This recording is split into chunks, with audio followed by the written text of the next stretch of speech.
Kuwait ദുരന്തത്തിൽ മരിച്ചവരുടെ മൃതദേഹങ്ങൾ നാട്ടിലെത്തിക്കാനുള്ള നടപടികൾ ഊർജിതമാക്കി സംസ്ഥാന സർക്കാർ. പ്രവർത്തനങ്ങൾ ഏകോപിപ്പിക്കാൻ ആരോഗ്യമന്ത്രി കുവൈത്തിലേക്ക് പോകും. മരിച്ചവരുടെ കുടുംബത്തിന് 5 ലക്ഷം രൂപയും പരിക്കേറ്റവരുടെ കുടുംബത്തിന് 1 ലക്ഷം രൂപയും ധനസഹായം നൽകാനും മന്ത്രിസഭ തീരുമാനിച്ചു.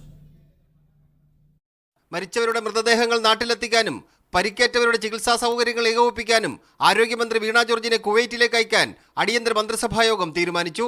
State mission director Jeevan Babu IAS മന്ത്രിക്കൊപ്പം ഉണ്ടാകും. മരിച്ചവരുടെ കുടുംബാംഗങ്ങൾക്ക് 5 ലക്ഷം രൂപയും പരിക്കേറ്റവരുടെ കുടുംബത്തിന് 1 ലക്ഷം രൂപയും നൽകാൻ മന്ത്രിസഭ തീരുമാനമെടുത്തു. അതിനാവശ്യമായ ചികിത്സാ സൗകര്യങ്ങൾ അവിടെ ഉറപ്പുവരുത്തുന്നുണ്ട്. മുഖ്യമന്ത്രി തന്നെ ഇന്നലെ യൂണിയൻ ഗവൺമെന്റിനോട് ആവശ്യപ്പെട്ടിരുന്നു. യൂണിയൻ ഗവൺമെന്റ് ഉടൻ തന്നെ ഇടപെട്ടിട്ടുണ്ട്. അവരുമായി ചേർന്ന് തന്നെ കേരളം ഈ കാര്യങ്ങൾ കൈകാര്യം ചെയ്യാനാണ് ഉദ്ദേശിക്കുന്നത്. വ്യവസായികളായ യൂസുഫ് അലിയും രവിപിള്ളയും മരിച്ചവരുടെ കുടുംബത്തിന് സഹായം പ്രഖ്യാപിച്ചിട്ടുണ്ട്.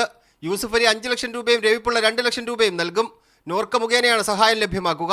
ഇതോടെ മരിച്ചവരുടെ കുടുംബത്തിന് 12 ലക്ഷം രൂപ ധനസഹായം ലഭിക്കും. ദുരന്തത്തിൽ മന്ത്രിസഭ അനുശോചനം രേഖപ്പെടുത്തി. അപകടത്തിൽപ്പെട്ടവർക്ക് സഹായം ലഭ്യമാക്കാൻ നോർക്കയുടെ ആഭിമുഖ്യത്തിലും പ്രവാസികളുടെ മുൻകൈയിൽ ശ്രമം നടക്കുന്നുണ്ടെന്നും മുഖ്യമന്ത്രിയുടെ ഓഫീസ് അറിയിച്ചു. മീഡിയ 1 തിരുവനന്തപുരം.